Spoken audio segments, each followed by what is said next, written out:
আসসালামু আলাইকুম রহমতুল্লাহি ওবরাকাত। সুপ্রিয় দর্শক শ্রোতা, আশা করি আপনারা সকলেই ভালো আছেন। আলহামদুলিল্লাহ, আল্লাহ তাআলা আমাকেও ভালো রেখেছেন। আজকের এই এপিসোডে আপনাদের সামনে একটি বিষয় উপস্থাপন করব।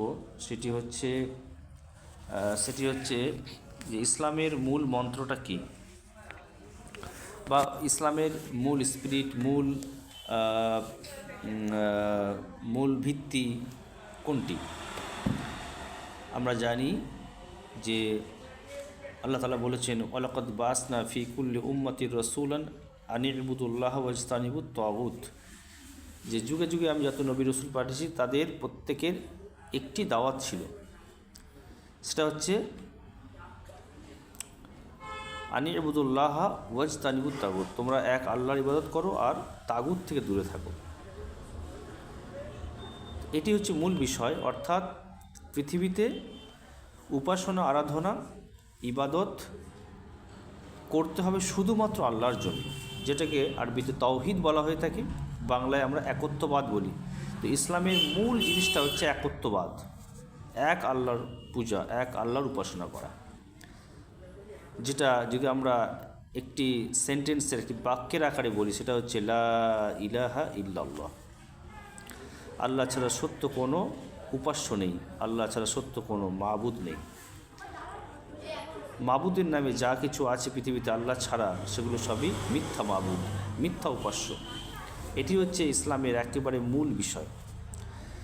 গোটা জীবন ব্যবস্থার, গোটা জীবন জুড়ে আমাদের এই একত্ববাদকে বাস্তবায়ন করতে হবে। এবং প্রত্যেকটা নবী রসুল তারা এই দাওয়াতটাই কিন্তু দিয়েছেন। যেমন আমরা ধরি, নূহ আলাইহিস সালামের সময় তিনি এই কথার প্রচারই করেছেন।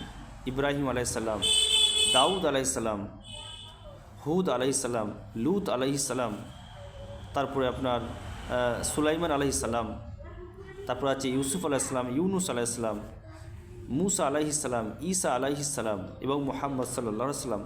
সকল নবী রসুলরা কিন্তু মানুষদেরকে এই কথার দিকে আহ্বান করেছে যে আল্লাহ ছাড়া সত্য কোনো উপাস্য নেই, মাবুদ নেই, অতএব তোমরা একমাত্র আল্লাহর ইবাদত করো, আর আল্লাহর বিরুদ্ধ যে শক্তি, যাকে তাগুত বলা হচ্ছে, তা থেকে তোমরা দূরে থাকো, তার পূজা করো না।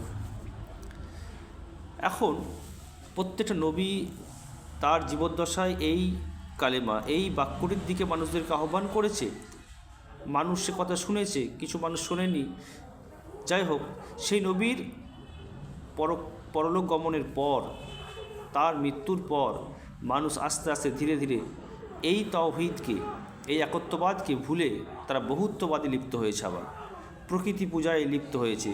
মানুষের যে নাফস, নিজের মনের পূজারি হয়ে গেছে, অর্থের পূজারি হয়েছে, মানুষ হয়ে আর একটা মানুষের পূজায় লিপ্ত হয়েছে, ইত্যাদি ইত্যাদি। এইভাবে পৃথিবীতে নানা ধরনের মত ও পথ, নানা ধর্ম রূপ নিয়েছে। তো ইসলামের মূল মন্ত্র হচ্ছে এটি, লা ইলাহা ইল্লাল্লাহ।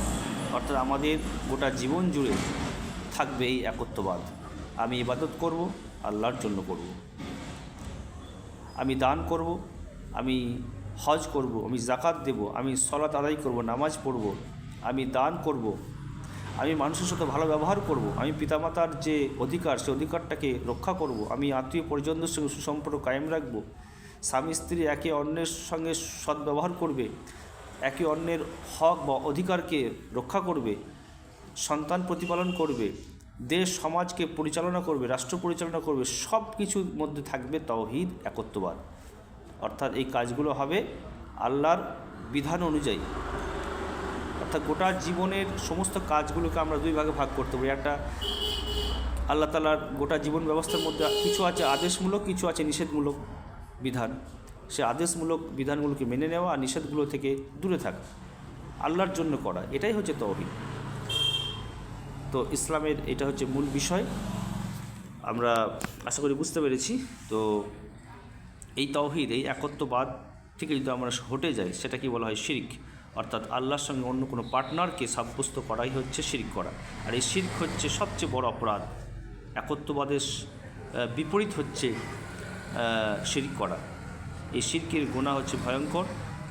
শিরকের গুনাহ আল্লাহ তাআলা কখনোই মাফ করেন না।